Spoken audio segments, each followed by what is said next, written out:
தாத்தா யாருப்பா அது?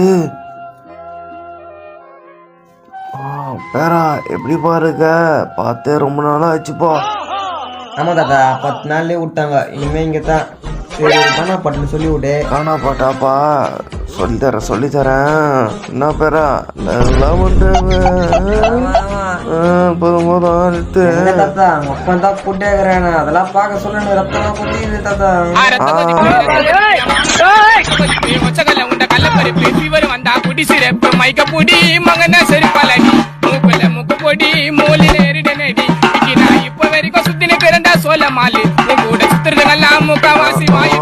போதும் இவ்வளவுதான்ப்பா காணா பாட்டு.